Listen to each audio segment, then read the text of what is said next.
to you live from Pittsburgh, Pennsylvania and Atlanta, Georgia. This is United Fan Zone with Sean Gregg and Mikey Douglas.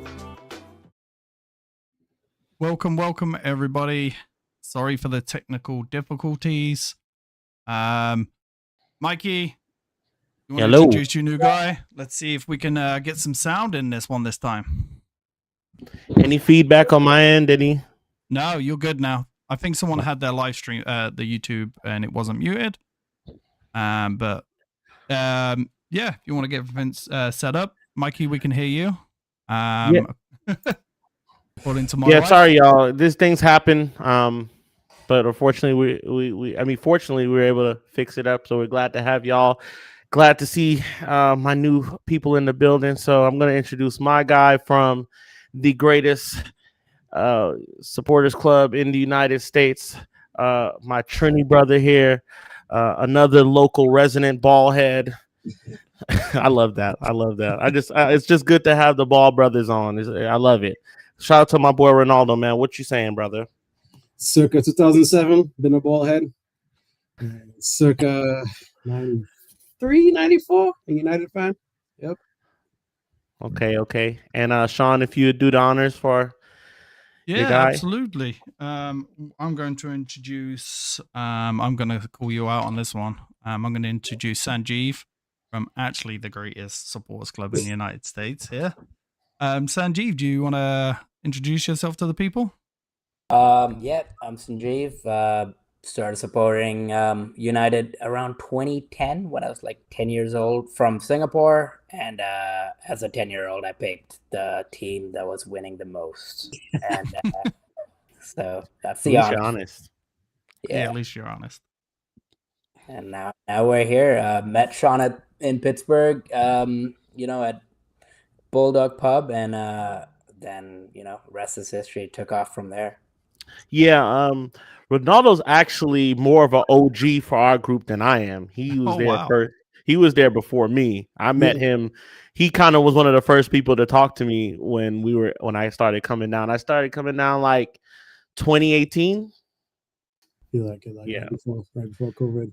Yeah, I moved down here 2015 in the spring, and 2016 my wife finally found a group on Facebook, and it was FA Cup Saturday. We were playing Crystal Palace, and we decided to go. That was the first time we went to the pub, and straight up, it was like family. Man like Yano, Barry, Steve, OG Martin. Yeah, don't worry about it. It was nice. It was crowded. It was jumping. Had a few Palace fans there, but it was all United. And well, y'all know how that game went. It's a United classic. Is that the one where Nemanja Matic scores that screamer? No, it's when Lingard won the game. Yeah. I remember that. In extra time, Pardew thought shit was sweet and did a little salsa, and we put him on Don't Dance with United. That's what's up, bro. That's what's up. Yeah, hey man, glad to have both of y'all here with us. Glad to, this is what we do. This is what we want to do for the channel. Everybody that's watching, bro, we want to have all kinds of people on from everywhere. Like periodically, just have people come on and just say how they became a part. It's just nice to hear this stuff. Everybody has their own reasons. Sanjeev's like, yeah, I picked the team that was winning. Ronaldo has his, mine. Sean has his. He's from England. So it's like, it's just nice to hear. There's no bias here, man. There's no, you're American or whatever the case may be. All fans are welcome. Right, yeah.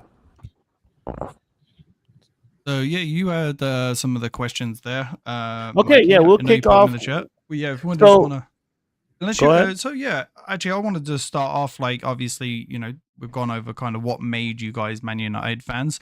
What do you guys expect for the season? How are you feeling so far with what's going on?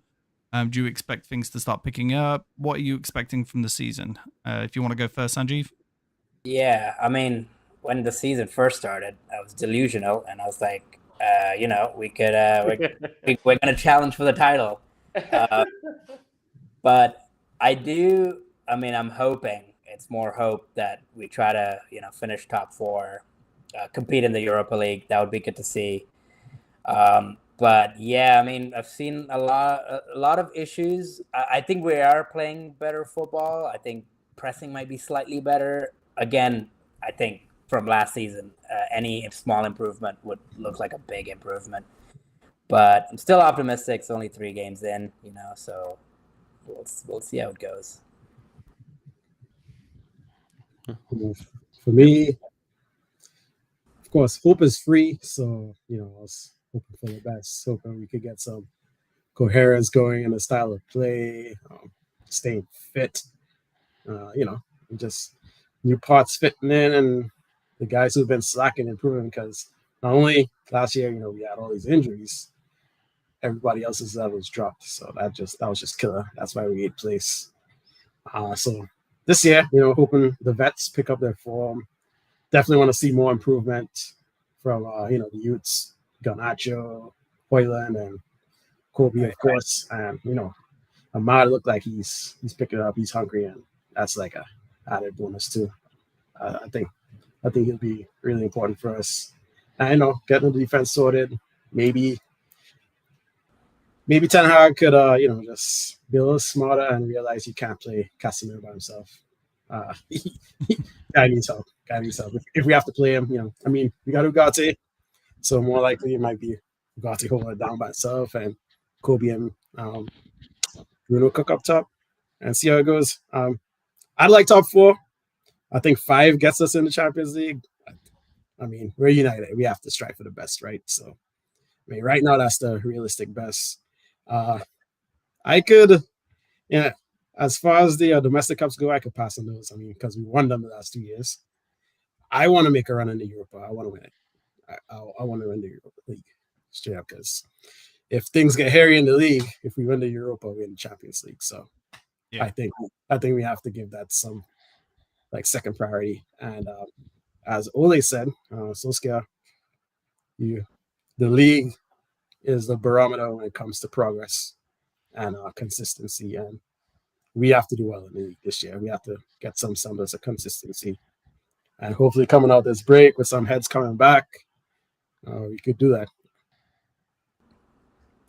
All right, so let's get into the over the weekend. We heard Ineos making some moves towards having the new stadium. They're talking about 100,000 seater. That's in the works. That's on the. So tell me this, for those of you guys, I don't know if you guys been to Old Trafford or not. Yeah. But I'm sure you guys have been to sporting arenas before, right? I like here we have the Benz, right? The Benz is our newest thing that we have built. The Benz is a great place, and I just feel like there's not really a bad seat in there. You could see it's as large as it is. It's a pretty intimate place still. I've gone there for Atlanta United. I've gone there for SEC Championship. Great. Do you think that having 100,000 people in an English stadium is it gonna take away from the allure of Old Trafford, or like the game itself, or is that just we need something like what Spurs have? Yeah, I think the biggest stadium I've been in is Beaver Stadium in Pennsylvania. It's like 100,000 seater. I don't know where the number 100K came from, though. If they can make 100K stadium that's accessible to everyone and comfortable, that would be awesome. But I actually like a lot of the college stadiums are hitting 100K, but it's not. There are nosebleed seats where you don't want to be there, and one little trip and you're that's not going to end well. So if they can figure out how to make a good 100,000 seat stadium, that would be awesome.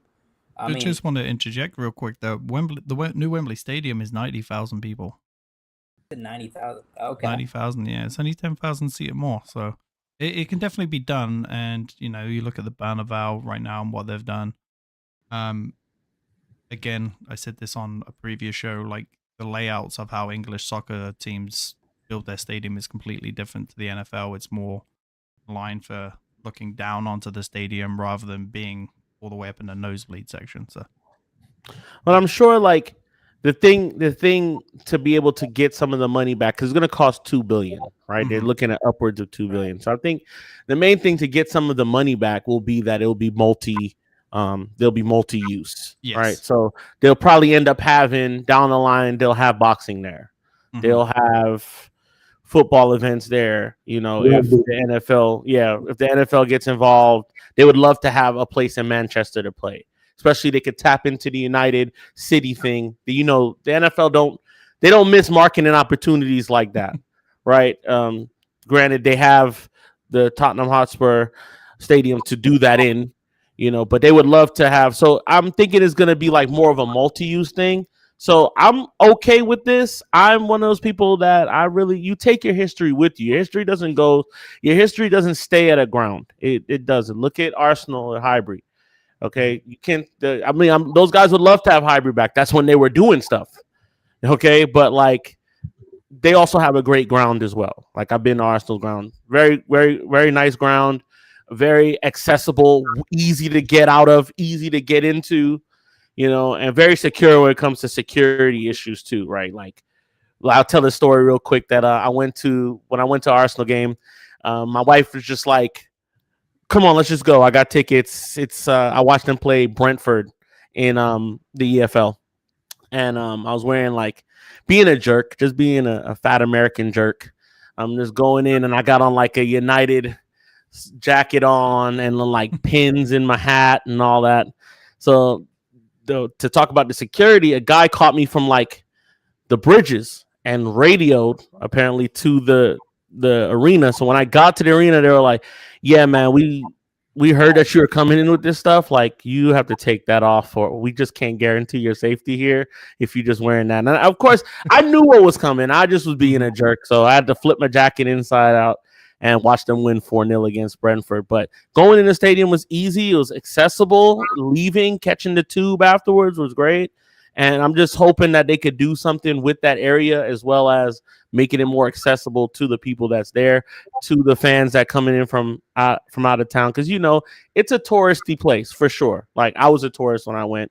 Mhm. And I did have some issues with those stairs, not going up the stairs. I'm a spry young lad. Mhm. I can get up, but it is difficult trying to get out of Old Trafford depending on how high you are up. Yeah. So, Yeah, in the back area of Old Trafford, this is one of the reasons why I think a new Old Trafford is needed. The back area of Old Trafford looks nothing like when you're on the pitch. It is old, it's run down, the stairs are crickety. You're a slip away from falling down 6 flights of stairs. So I get the sentimental value of people went there with their kids. I took my kid there for his first ever game. But a new stadium is there to make more memories, make new memories. It's like just because the stadium's not there anymore, it doesn't mean that those fathers and those kids can't make new memories. And if you had an experience where you went with your dad to Old Trafford, it doesn't mean you can't make a new experience with your child by taking your child to the new Old Trafford. I'm all for a new Old Trafford, and I'm especially for reducing the current Old Trafford to a 25,000 seat stadium and giving it to the women's. They deserve it. Exactly. Yeah, I think that'd be a great. It's not going anywhere. It's going to be stripped down, but I don't see it like it's going to still be there for if you want to be a nostalgia merchant. I'm there for it. Like I said, one of the best stadiums I've ever been to. It's the best I've ever been to as far as like in the football hierarchy because I've been to PSG. I've been to a couple places in France. I went to older grounds in like London and stuff like that. But as far as ranking goes, it's up there. But yeah, it's a little rundown, man. And there's no service in the stadium for sure. We don't have like you can't watch playback if something happens. There's no playback watching it back. If you ever watch it on TV, the crowd is never reacting to something they saw. No, that was one of the scariest things for me when I went, because I went first game of the season against Wolves, and Onana, this was last season, Onana's first Premier League game, and it looked like he gave that penalty away. The entire stadium's just sitting there like, Was it a penalty? Wasn't it a penalty? We couldn't figure out whether it was a penalty until it came across the little banner across the stadium. We're like, okay, now. So yeah, there's none of that replay stuff where you can get that, that should have been a penalty, that sort of thing. Yeah. So it's definitely something that's needed in my eyes. I've been a stadium geek all my life since a kid. And, like my New York teams, the Yankees, the Giants, we have a new stadium now. And, people had that sentimentality with, knocking down Yankee Stadium, which at the time in 08 was renovated in the 70s. It wasn't like the original one, They changed the facade and everything. So times change. I mean, in terms of millennia and stuff, we're in a little kind of bracket of it. So you got to think about like the next 100 years. We need a new stadium. I think we could fill 100K. Oh yeah, I think we'd easily fill 100,000 seats. I feel like they wouldn't even have to raise ticket prices because the extra seats still have suites, all that good stuff. I was going to say that next. I would like them to keep some of the architecture, like in the corners, they have the kind of like the devil horn kind of bastions. If we could keep that would be great. If we could get like the retractable ground and stuff like that, like in Madrid or in Spurs, that'll be great. But yeah, time for change. I mean, I'm all for it because I guess renovating it would take some time, kill some games. But yeah, I think 100K is good. Like you said, multi-use concerts, boxing. I think they're talking about like the rugby final. They won the rugby finals in Manchester. So yeah, 100K easy. Yeah, Sanjeev, what do you think? I hope it looks better than Goodison Park or the new Evidence Day. I'm not going to see a picture of that. Yeah, looks like a warehouse hang or something. Hope we get those big gradients on the goal side ends, like in the Westfalen Stadium, Dortmund Stadium. The one tier mega stand, and you could put like the 3 tiers on the touchline. But behind the goal, let's have some big stands. Yeah, I see Fulham. They have like and I think it was Fulham that was thinking about putting in a little part where you could like swim. Oh, up on the east side, right? And I don't want that. That's the stuff I could do away with, right? Like, I don't want all that flashiness, but I know we're Man United. We're a money club run by Americans primarily, and there'll be a little bit of that. But yeah, once again, bro, you don't lose history. You can't lose it. You can't lose it with the new state. It's just time for it, and hopefully, it can revitalize the area. What is that? It's a coaster. My wife got me a bunch of them. That's cool. Right into my stadium geekness. I have a coaster Old Trafford. There's a Yankee Stadium. And those are cool. The new MetLife Stadium. Yeah. The old Giant Stadium was trash anyway. It's very trash. The MetLife is terrible. It was about as good as their uniforms yesterday. What were those? Oh my god! It was the throwback ones. Like they didn't have black players, Yeah, that's somebody was like, "This is the first time black players are wearing those jerseys." That was like they stink. But yeah, well, so we're gonna move on a little bit. And did anybody get a chance to, quick show of hands, to watch the Legends game? Honestly. Okay, well, I watched a little bit of it. And once again, Man United, most hated, you know what I'm saying, but also most loved and never forgotten. Wayne Rooney, who looks like he's 50 years old for some reason.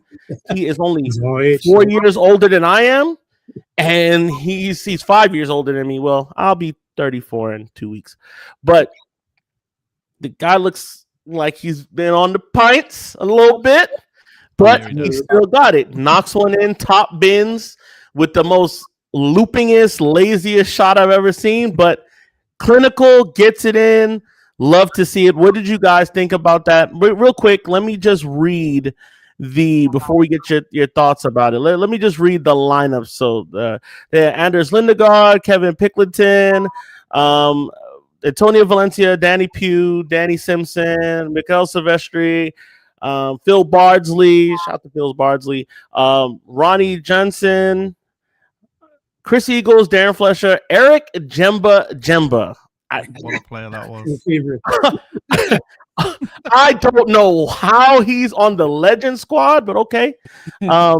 Luke Chadwick, Karel Poborski, Michael Carrick, shout out to Karaki, Nicky Butt, Paul Scholes, and then the forwards are Danny Weber, Dimitar Berbatov, Fraser Campbell, and Wayne Rooney. So for everybody that watched, just give me a quick little rundown of what you thought about it.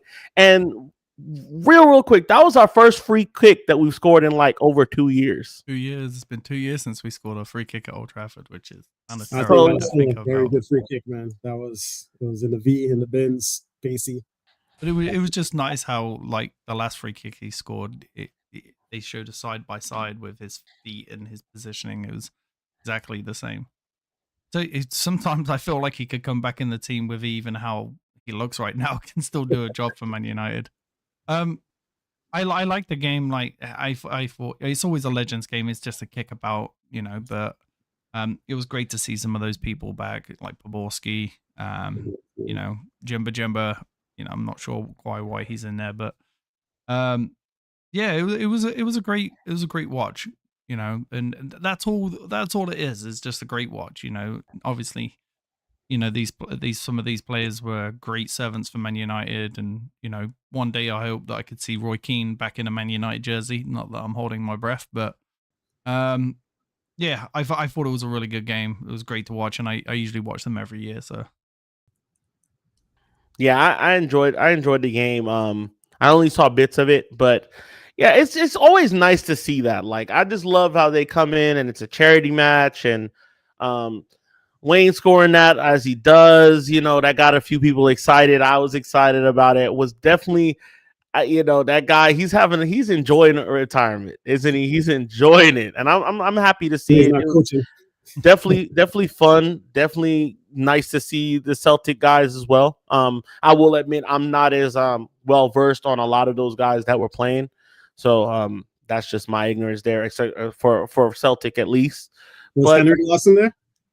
Let me see. So I can read out the lineups for them. So we had Arthur Bork, Lucas Zaluska, Charlie Milgrew, Darren O'Day, Effie Ambrose, Kelvin Wilson, Michael Lustig, Stephen McManus, Barry Robson, Joe Ledley, Johnny Hayes, Simon Donnelly, Stilian Petrov, Gary Hooper, Georgios Samaras, and Jan Vingor of Helsinki.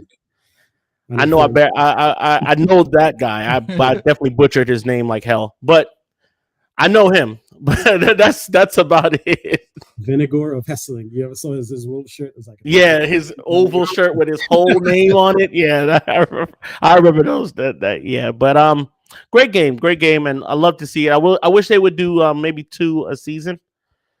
And just get a chance to get. Still don't know what Jemba was doing in there. I don't understand, but hey, once a red, always a red, right?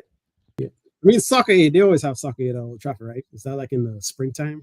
Yeah, but that's more like with they have like it's not United centric, but yeah.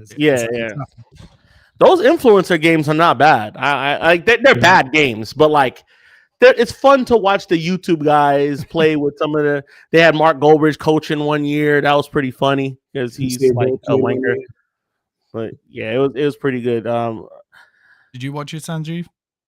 Yeah, I mean, I was mainly looking at United players, honestly, and again, Wayne Rooney was definitely my guy growing up. Like it was right after Ronaldo left too, so he was the focal point, and I think it would be fun to get a drink with Rooney. Honestly, it's know how to have fun. Well, Jesus seen me drink, so. He drinks anything like me. We've all seen you drink at this rate. I have to remind him he met me Friday night in Colombia, but he was in the pints by then, so that's why I didn't remember. Also, Berbatov is just class. It's just Oh my god! But he hit the bar too, didn't he? He hit the dink over the goalie, hit the crossbar. Of course he did. Of course he did. It wouldn't have been him if he didn't do something wacky during the game. Yeah. Silky touch, man. Could teach the others a thing or two right now. Teach Rashford how to score, maybe. Or I guess Bruce is there for control the ball, tap it forward, that kind of thing. So just moving on real quick, so last week we talked a little bit about Anthony and how there was a little bit of legs on the idea that he was going to go to Fenerbahce. those legs are still kind of around. United want to make the move. It's Anthony that doesn't want to go. He still thinks he's the place in the team for him. He still thinks he has a future here at the club. He's still Ten Hag's boy. So of course he's gonna want to stick around and try to. I'm not mad at that. You know, in this world where we have guys that are like, all right, I'll go. Just make sure the money's right. I don't care. Let's make sure that we got what's his name just went to Saudi when he should still be playing in the Prem. Yeah, Tony. Bet 365 Tony. So you know his initials is I bet. Yeah. that is so crazy. But yeah, he you know, you have guys like that. You have guys that are like, oh, I'm gonna hold out till I get my money, and like he's like, no, I wanna fight for my place in the team. So what do you guys think about that move probably materializing? Please be very careful with what you're about to say. Well, I mean, I'll always support every United player, even if not really good. As long as they try, you know. But no, I think he might actually get some game time in our squad just because of the number of. I mean, we have Rashford, Diallo, Garnacho, and then the fourth spot would be Anthony on the backup. So I think he's gonna get some game time. Whether he's gonna, you know, be good or not, that's really up to him. I mean, we'll see how it goes. But if we get an offer for him, like from, I mean, whatever the offer is going to be, it's going to be a big loss. So yeah, we're going to lose money on him for sure. I mean, the rumors have been real sinister because first they said, you know, he's going, then he's not. You know, usual international break BS, and then today they come again and say, you know, he might actually go. But yeah, I mean, if he wants to play, he should do it. But as Mikey said, I appreciate his drive. He wants to right his wrongs. You know, he wants to, I guess, you know, redeem himself, do good for the club. And, you know, this Carling Cup, you know, those away days in Europa, if we're ahead of in a game. You know, when's the last time we were up in a game and we just... last time we were in the Europa League, he scored the winner against Barca, so, you know. Yeah, I mean, the guy, there's a player there. Just when are we gonna see it? Yeah, are we gonna see it? So that's just the whole thing with me. But yeah, for depth's sake, he has to be there because we can't just let go of guys, all right, and just say, hey, you go, we don't like you, you're gone, but not have a replacement. The transfer window shut. We're not gonna obviously see another winger until January, if at all, you know. So it's all right with me. I like anybody that wants to play for the club because we have a lot of people that are just for years are just nicking a living. They're just there. They're just there having a paycheck. So cool. I love to see it. One more going on for my last bit of stuff. Ralf Rangnick, the famous open heart surgery merchant, says I made that statement when the season was almost over 2 years ago. It's probably 2 or 3 weeks since Erik ten Hag was asked the same thing. Then he said that I was right in my analysis. I don't know how many players they have signed since, but it looks like I was right. He's referring to the comments where he said, you know, the open heart surgery stuff. He says, he says, not about the manager's quality. It's about changing all the other things that have brought the club into the position they are in right now. The good thing is one of the few things you don't need glasses to see the problem. Not about how you could solve them. It's not just cosmetic things. It could happen in 1 year. But he's saying, like, look at what's going on. These guys, you've noticed the guys that aren't doing anything. You notice the guys that don't want to play, and you notice, and now they're making the changes to it. So, would you agree that he's right in his analysis, or, you know, being that we just lost 2 games in a row? Yeah, I thought he was always right, and I thought it was a bad decision to get rid of him in the first place. I know it comes down to he quit, but there's no way in my mind that he quit. I think he was forced to leave after the comments, because at the end of the day, then Glaziers knew that they'd have to invest heavily in the club, and they can't really do that. But yeah, he's every right to say that. And at the end of the day, with me and you, Mikey, have both said this in the last couple of shows. We've had open heart surgery now. And, obviously things take time getting going after that open heart surgery, but I'm excited for the season. I'm excited to look at this new back line. I'm hearing that we're, probably going to go for a new left back in January. There's a few names on the list. Oh, there's a January window? In the January window, yeah. So that's the other thing. When was the last time we actually signed a decent player other than like getting them on loan in January? And this is something we can actually do, is get somebody in January. So I think it was a good thing. I'm glad he said it. But what do you guys think? Yeah, did he ask that was he asked that for an Austria friendly? Like, yeah, they are on Nations League, so they asked them, of course. Yeah, that's a weird question. I mean, I guess everyone's thinking about United all the time. So yeah, but I mean, yeah, I mean, I thought Ralph did a all right job at exposing the issues that we kind of knew that was going on. So yeah, I mean, I have respect for, and Austria play really good football, Ragnick, so I respect him. Yeah, they look good in the Euros. It was a tough group they made it out, and I've been a fan of his, in his Rebel days. He helped build that club up, proper recruitment and everything. So when he came in as the manager, I was like, I mean, this caretaker because we just sacked Ole, but I wanted him as director of football. I was like, if the Glazers are smart, they would just appoint him. Of course, they're not smart. I feel like they presented it in a way like Ten Hag didn't want him either. And if that's true, that's one of many Ten Hag mistakes, because Ten Hag apparently was doing the job of a director of football coach and, I don't know, patching the roofs, I guess. He should have just, said, keep Ralph, let him dictate the pace in recruitment, and I'll coach. I think that would have helped out Ten Hag a lot on his first season, and definitely last year. But, it is what it is. And, well, yeah, he stuck by his guns, and it's true. We still have a lot of work to do. We have a squad to build. We have players to replace. And we have players to replace that even Jose Mourinho was talking about we should replace. Yeah. So, the 10-year rot it's still persistent. It's going to take time. So all this, the craziness after the Liverpool game, which, you get caught up in a hoopla of getting spanked by the Scousers. But, it wasn't going to fix. It wasn't going to be fixed this year. It wasn't going to be fixed like fall. I mean, and as far as I see, I think it's best to evaluate Ineos in 2026 after the 3 years are done.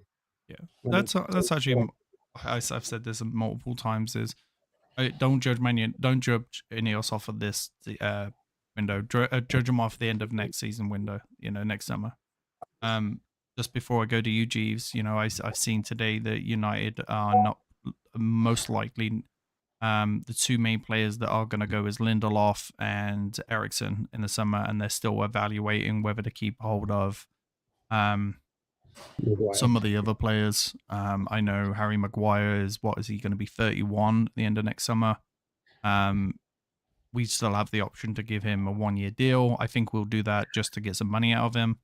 But he's another player I just don't see sticking around. And then, of course, Rashford, if he doesn't perform this season, I think that might be the end of his tenure at Man United, just to go somewhere else. I expect him to do really well somewhere else. I just think things have happened at Man United that's just not working for him right now. But what do you think, Jeez? As far as outgoing, yeah, I mean, I'm hoping Rashford hits 20 goals or assists. That's one of my other wild predictions. But I mean, yeah, if he doesn't have a good season, we might have to look at selling him. But again, I mean, I've supported Rashford for a very long time. I even put him in my fantasy team. That might be a mistake. But also, yeah, I think Lindelof should have left a few transfer windows ago. I mean, he did all right when he came on. He's a good backup center back, but I think might be time to upgrade on him too. Especially with Lenny Oro he's back next month from injury, hopefully. So, he's going to be way down that pecking order. Is he going to? Mind you, though, he's 31, so getting a new contract to Man United and sitting in fourth choice is not a bad thing. It's just whether we can convince him to go, and obviously we're probably going to have to pay him to get rid of him, like we've done 2 players already. I just wanted to point out some of the comments real quick. Mark Cheeseman made me laugh here. He goes, Rashford posted a training video. So that's supposed to mean the problems for the Premier League. I honestly think the only thing that's going to save Rashford this year is Luke Shaw coming back. If Luke Shaw can stay relatively healthy for the season, I think it's going to be good news for Rashford. He also said Sancho is gone. He can focus now. And also he's on my fantasy draft bench. You got him ready for when he pops off there, Cheese. And put him back into the team. Rashford reminds me of Carmelo Anthony, right? Like, good on his day, could do everything, but when things get rough, they're always posting how they're training in the off season, or they're training, always posting just getting these shots up in the gym against bums, or running these random things. These little highlight clips of your training. It's like, dude, I am so sick of seeing that. Now, granted, it's his page. He could do whatever he wants. He could post that if he wants. Like, maybe he's not even doing it for us, but it just leaves a bad taste in my mouth all the time, Pause. When he does that, and it's like, back me and da-da-da. It's like, dude, we want to see you do that on the pitch. All that stuff you're doing in training, I love to see you training, bro. It's great. But if it's not happening on the pitch, bro, like, we really don't care. I'm sorry. We don't need another athletic piece. We need some more goals, man. And you said Carmelo. I don't think so, man. Rashford is not an alpha, dog. He's not. He's not. I don't even think Bruno's alpha, and that's my problem with some of these guys in the squad. It's like, when the going gets tough, these guys sulk, man. They sulk, and they don't. Honestly, I was saying in Trinidad, especially if you're playing pickup. Yo, pick up your side. Pick up your side. I can honestly see De Ligt being the captain within the next 3 seasons. A lot of people say that. Yeah. If he stays healthy, I can see De Ligt, being the captain at the back of that line and pushing things forward. So, because he's that guy that's going to control that back line. So, I'm really looking forward to that. What position do you guys think that is obviously with? Obviously we need a left back, but other than a left back, what is a kind of position that used to, I want to go over some questions that me and Mikey have talked about that we haven't really got to ask the fans too much. What position do you think is kind of needed most other than a left back? Number 8. We're going to burn Kobe out just like Pedri got burnt out. I mean, I'm glad Pedri's playing ball again, but we have to have a backup for Kobe. Backup for Kobe, yeah. I read today that apparently Collier could play the 8. You can give that a go in some of the the cup games, see how that goes. Play him alongside with Casemiro, but I mean, people don't like the idea, but I think Rabiot will be a good buy. He's not going to want to sit on the bench, but I don't care what you want, man. Yeah, you got to work your way in. You got to work the way into that team. Yeah, Kobe's the jewel. We gotta build a team around the jewel, but we gotta protect the jewel too. We can't burn him out. What do you, Sanjeev? What do you think? I hate to say it. I think we need another winger. Yep. And I mean, by how much money have we spent on wingers? Got a lot of money. Too much money. I don't know who you go get. I mean, Nico Williams, might be a dream, or someone young maybe. I don't know, maybe someone young. Me, I think you go and get my boy from Napoli, the Georgian. Vasquez, I would love to get him. A replacement too. He could play the CAM. I've been wanting him for pause, but I've been wanting him for a long time. So I mean, he's a baller, bro. He's not like the fastest dude in the world, but he can progress the ball, he keeps the ball, he can go at guys. He's creative on that end, and I think he's one of the he's like a throwback to like the old type of winger that could do things with the ball. To just being dynamic, right? In Italy, it's a slower game. It's more defensive game. It's a more grinded out, gritty type of game, as like opposed to here, where you have like explosive offense from some teams, and you got sit back, put 10 behind the ball with the lower sides, right? I think he could do it all on both ends, and I would throw a bag at him. Just to, that's a guy I would spend some money for. Yeah, for sure. I don't know how old he is, but I, Wait, for the future, I have to look it up. I feel like he's like 26 or something. But next year, I would throw a bag at that dude. 23. Yeah. See, I would just go ahead and get him because now we're talking about longevity. We're talking about going forward. I don't want to pay too much for somebody that's 28, like a Raheem Sterling, right? Raheem Sterling's 30. You know what I'm saying? Like that. There's nothing. He's gonna be there, and then what? 2-3 years? No, I want a guy's gonna be 5-6 years and be able to see the team through with these younger guys to be able to get them going. So that's my. I don't know what money he's on in Napoli, but throw a bag at that kid. If you could give it to Anthony, give it to him. He deserves it. Yeah.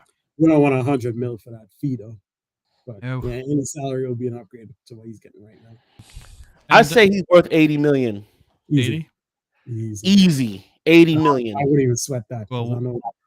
I don't think we're going to get him if he's 80 million off the back of what Well, we're yeah, we're broke now, but that's a fair price.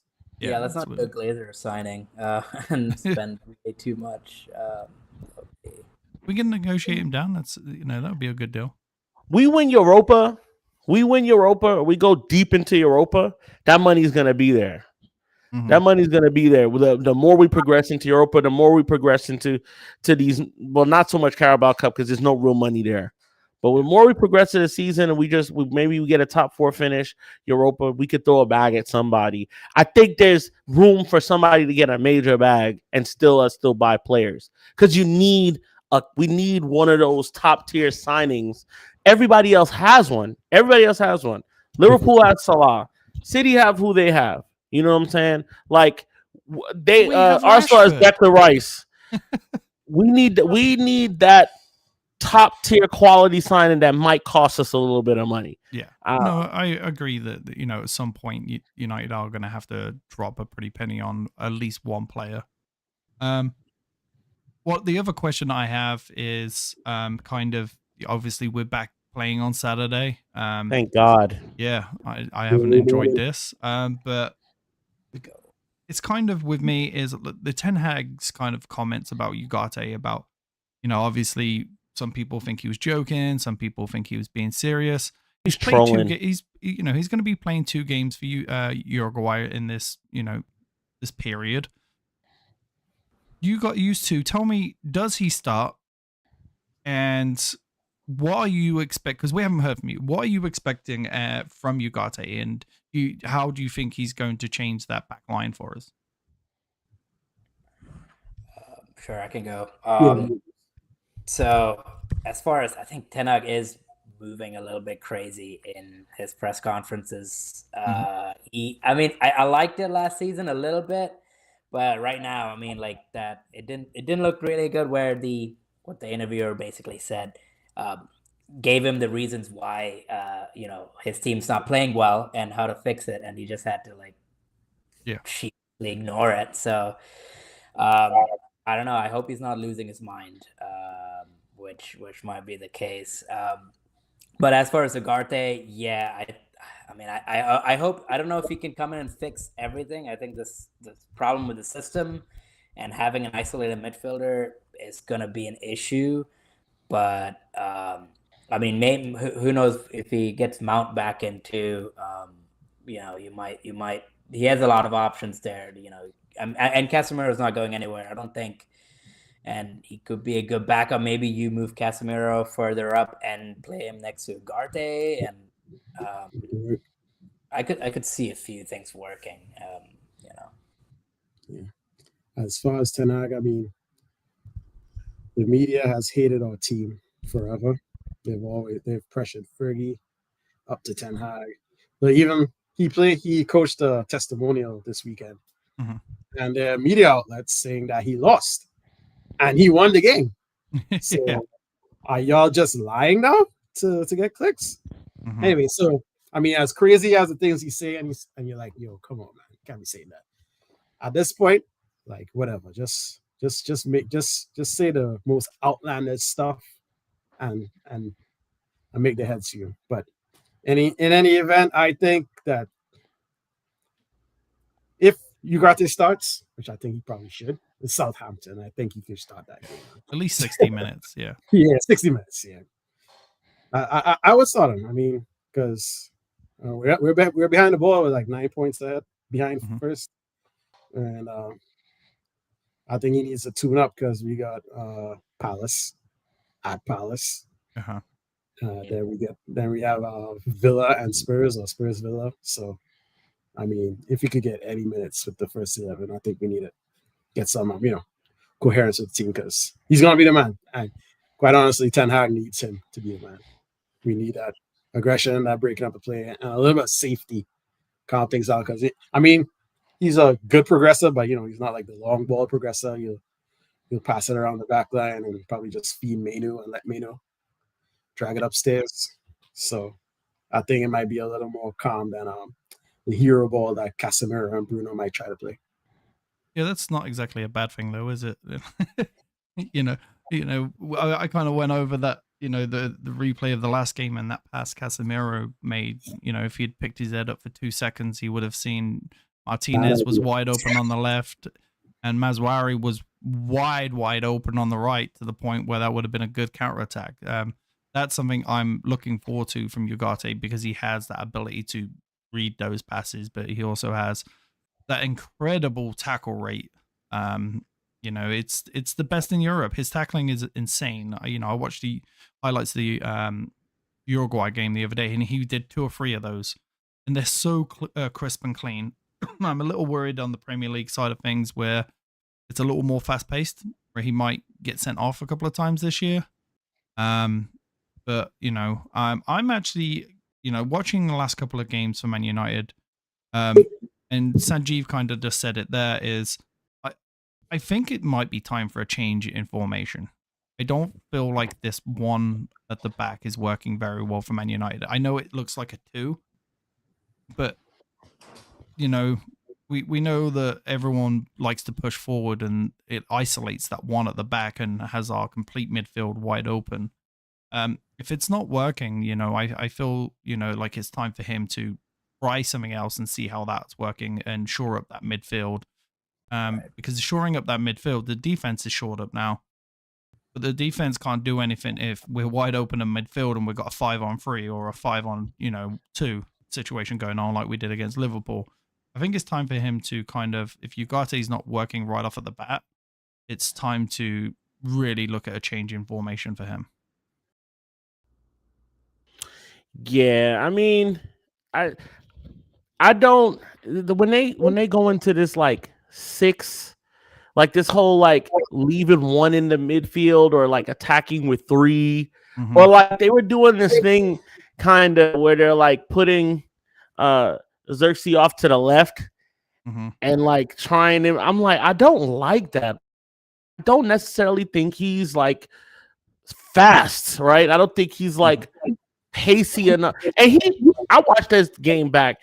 There was a couple of times where he just looked like, oh, here's the ball back. Here's the ball back. And he's like giving it away really quick. And I'm like, dude, you had a little bit of space to operate with. Like, you're not picking your head up to look around to see where you are in relation to the goal, in relation to other players. Once again, these guys are professionals, right? So me saying this, whatever. But with the aerial view I have, it's just like, dog, why are you rushing? It just looks so tense. It looks forced. It doesn't look cohesive enough. And I think Ten Hag needs to address that. And that's one of my main concerns with Ten Hag. Like, I don't care about the press conference thing. I could care less.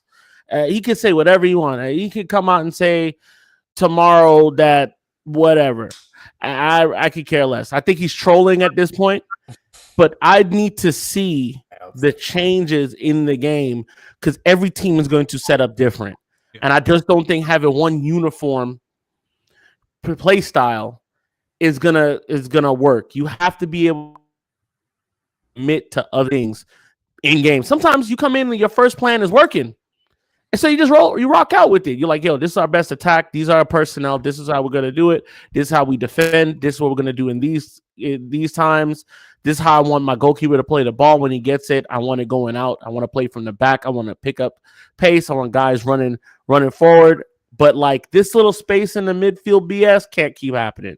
No, it cannot keep. And I don't think Ugarte is the only like he's going to be the thing that changes it. It's going to be Ten Hag tactically changing it. Maybe even playing compact at times. Maybe we play compact for a little bit, see what it looks like. What do you guys think? Do you think a kind of system change is kind of needed with like the formation and stuff, or do you think we carry on the way we are? I think Ten Hag is pretty stubborn. I mean, we've seen that he doesn't like changing things too much. I mean, he started the season with this 3-1-6 formation and build up. I don't know if he's gonna change. I mean, maybe he's probably gonna try to throw Ugarte in there and see if that fixes it, and keep going until they lose a game. I'm hoping we at least get a small run in where we don't lose a game with Ugarte in the side, but yeah, he might have to think about putting.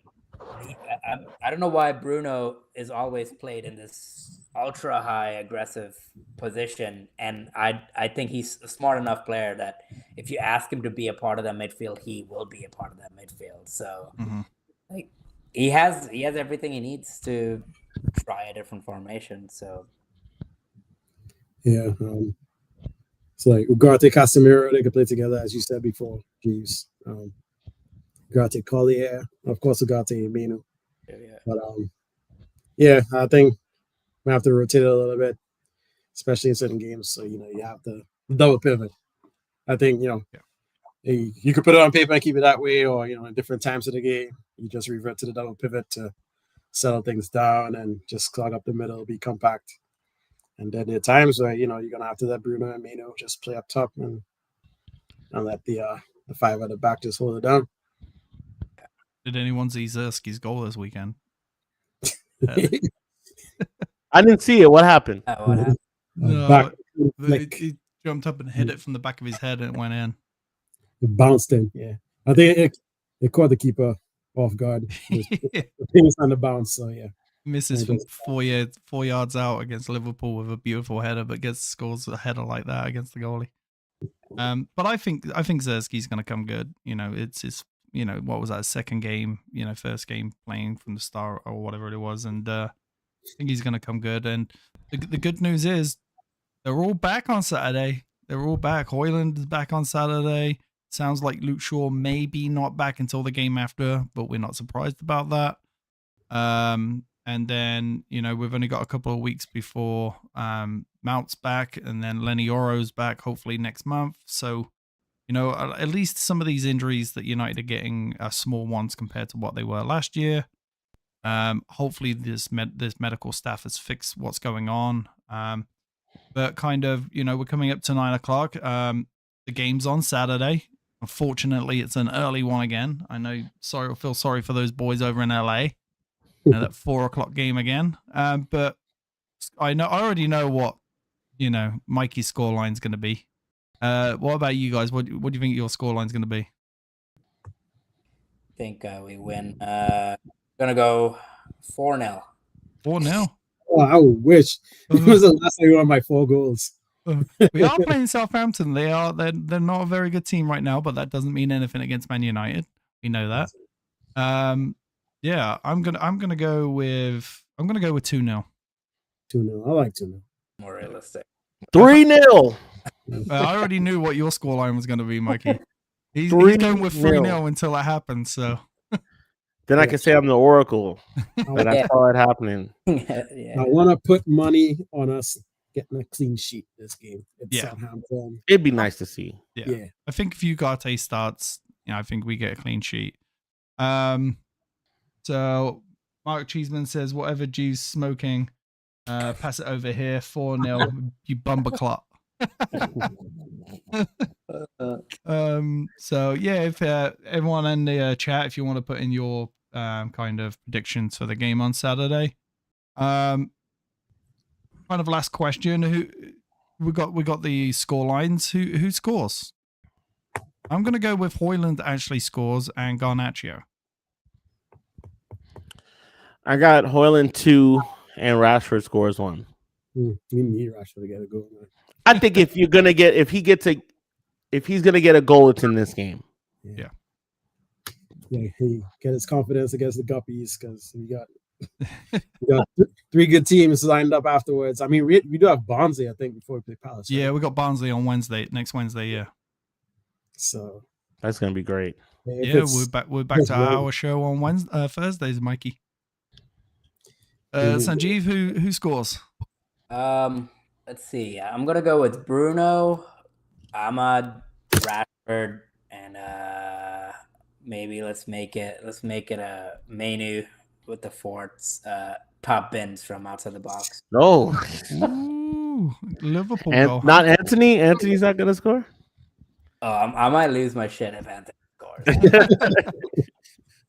But yeah, I think we all will. Yeah, I think so. So Cheeseman is going 2-0 Manchester United, Ahmed and Bruno. Nice. Yeah, It's gonna be bad if we lose, fellas. I'm gonna say this now. If you lose- thought last week was bad, Mhm. if we don't, we don't drop have to points. lose. If we don't win this game, anything other than a victory, Ten Hag is on his. He's on his the last chopping- leg there. Yeah, he's on the chopping block. Yeah. He's I mean, he's kind of on it now. We could see whatever, but like he can't afford to lose this game. They can't afford to draw. No. It can't be 1-1, 2-2 draw. It can't happen. Y'all guys give any credence to the fact that Ineos just wants to see a coherent style of play this year, and they're willing to take lumps. I mean, not against Southampton, but No, I have no credence against that. See how Yeah, he plays. Yeah, I absolutely think that if we're too far behind top 4 by Christmas, he's gone. Like he cannot be that far behind top 4. That's by fair Christmas. too. That's Yeah, fair. it's I absolutely fair, think yeah. anybody could. I think anybody could say, you know what, that's fair. Like if you're, it's you're in your third year. If it's not happening, we got to pull the plug. Yeah, it's going to be time. And we know who's waiting in the wings. You know, with the ex-Bayern manager. You know, as long as it's not Southgate, I don't care. So yeah. Just like they say, they want to find diamonds in the rough when it comes to players. Uh-huh. Look at Brighton's coach. Mhm. Anybody know about him before? What was he? Maybe we need to find the next big manager. You know? Yeah. Well, we thought we did in Ten Hag. Yeah, we did. Didn't we? Yeah. The sad reality of it is like if he doesn't pick it up by Christmas time, it's like now we're gonna sack him, and now we got all his players that he asked for a whole new manager. Well, It's I a don't know if you whole saw nother. the Delit's comments. Delit did come out and say, I didn't just come to Man United for Ten Hag. I came here because I wanted to play at Man United, not just for Ten Hag. That's nice. That's nice. His pickups are a little more flexible. Like it's half Ineos, half Ten Hag. So if you get sacked, someone else could be like, I can play this guy, I can play that guy.